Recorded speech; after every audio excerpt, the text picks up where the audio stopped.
Hello, Maria. Hello, David. This is Jeff, the garage guy.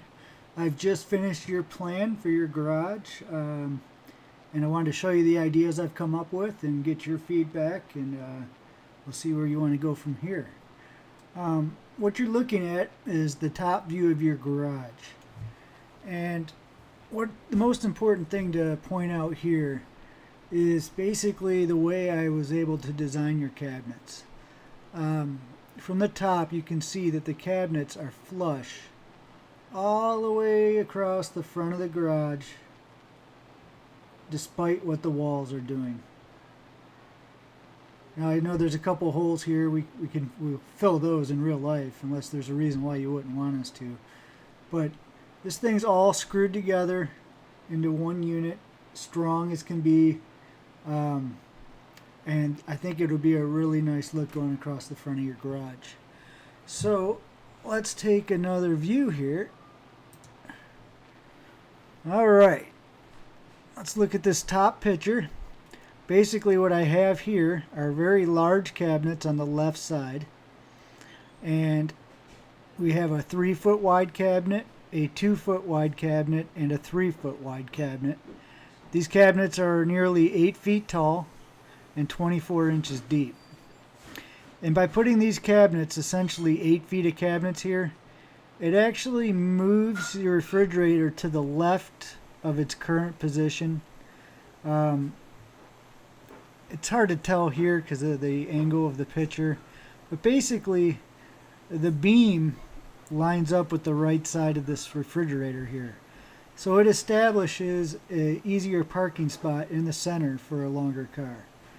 And then we have a smaller car parking spot here and another large car parking spot here.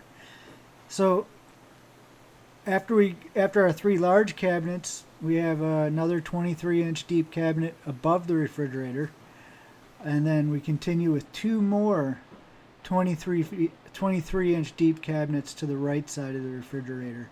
These cabinets are 48 inches tall and 3 feet wide. So, I mean, even these cabinets here are just enormous. The neat thing about this is this cabinet, this cabinet, this cabinet, this cabinet, and this cabinet all use the same size shelves. So that means if you stick golf clubs or we put garden tools in here, you take those extra shelves and you can apply them toward one of the other cabinets. So that's what we have there. And then it appears at first glance that this cabinet is the same as the 2 on the left. But this cabinet here would actually be 16 inches deep. And then we carry over to these 3 cabinets here. 1 cabinet, 2 cabinet, 3 cabinet. These cabinets are 10 inches deep. And then we have what appears to be a half of a cabinet here. I just went ahead and filled up the whole wall. With these cabinets being 10 inches deep, you'll be able to fit most things, small things in here, Windex, etc. But I thought it was a nice way to cap it off to put this cabinet here. It's 12 inches wide, 15 inches deep. So that's the cabinet system. Now that I've gone through all that, let's look at the top view again. You see all these deep cabinets here. Then it steps back to a 16-inch deep cabinet, steps back to 10-inch deep cabinets, and then we have this one 15-inch deep cabinet here. So that's that. Let's talk about other parts of the garage. This garage layout is my recommendation on how to absolutely maximize the space in your garage. So you may not find all these things necessary, and that's fine. I will say that in my experience with seeing the way garages get organized after we do this kind of work, I do think that these things would be a nice feature to have. So we'll start off with basically reusing all of the Rubbermaid fast track system that you have. And we'd have to add a considerable amount more. But we do a lower strip here, a medium strip, and an upper strip. That'll give you the option to use all these hooks that you already have, and you'll be able to hang, all kinds of different things. You have a lot of different options. I also recommend we put a row underneath your cabinets here, all the way across here, on each one of these flat-faced walls. anything from dog leashes to, use your imagination. If you have this stuff accessible, you'll find a reason to use it. And I know that Maria said, I don't want anything on this side of the garage. You may be surprised that there's great real estate up here without you getting in the way, without getting in the way of you getting out of your car. There's things that could be hung there. So that's just something I think you should consider, is having a little stripe of that Rubbermaid system here as well. I mean, it could be anything. It could be a kite. It could be a sled. It could be an extension cord, or there's all kinds of things that you don't necessarily want to shove into a cabinet that work well. Another interesting thing is the top of these cabinets are all the same level. So there's a very large amount of storage for large items, bins, coolers, anything that's so big and light that you can put up there would easily go up on top, or you could store some wood. I actually kind of like the place you have your wood now. It works out. That type of system works out pretty good. So that is my spiel on the Fast Track system. Of course, I'm going to wait for your feedback, and I'll change anything you want here. We don't have to put that everywhere. It's just my recommendation. The picture below it, I put the beams in, and I hung the bikes up. And the only place that I can come up with that's reasonable to hang the bikes. The only other way to hang bikes is to get rid of cabinets. Cabinets are great. Everything in your garage, just about everything in your garage, will be put behind closed doors. And the things that can't be put behind closed doors will have plenty of space to be hung in an organized fashion. So your garage is going to look incredible. And I just don't want to lose any of that for your bikes. So I wanted to give you a view of what these bikes would look like hanging up there, and I have another view of that for you as well. This bottom picture here, it's kind of shadowy. These beams create a little havoc in the software and throw shadows everywhere, but you can see there's a lot of distance between the front of these bikes and the cabinets, so you'll be able to get in and out of the cabinets really easily. Those bikes will not be obtrusive in any way. They're well over your head. The pulley system, we can run straight down the column, tie it off. There won't be pulleys going diagonal across the garage.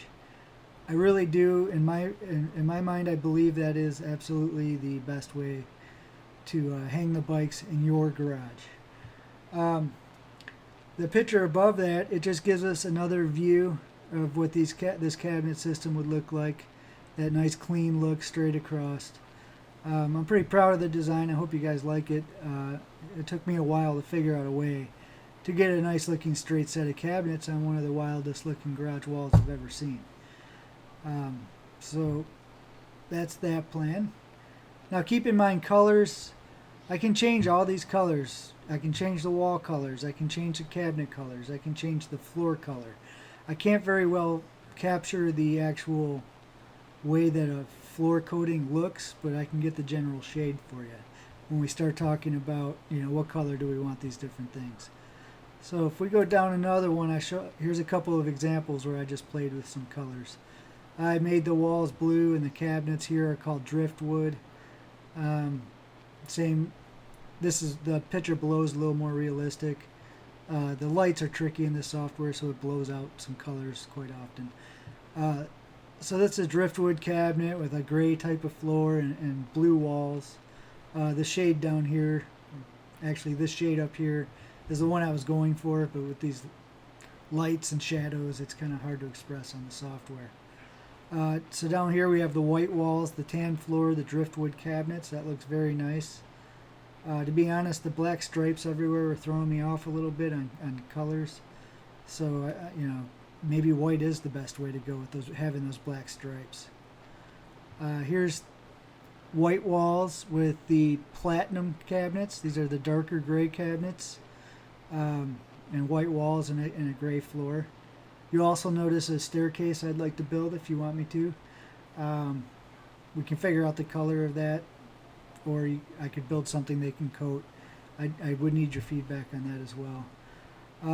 Then below that we have kind of a mid-gray wall with white cabinets. The darker walls make the cabinets really pop out. It looks really sharp. So that's my plan. If you guys could take the time to maybe print out the printable version of this and take some notes and just let me know what you think. I will warn you that there's a lot of ink involved in printing this, so you may want to just print page 1 and page 2. If you want to, print them all, but it's going to take a lot of ink. I was playing around with some other colors.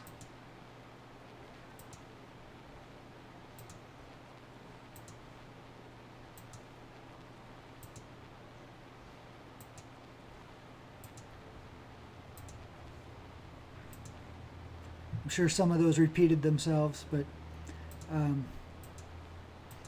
kind of shows you what I can do with the software as we hammer down the color scheme of your garage. All right.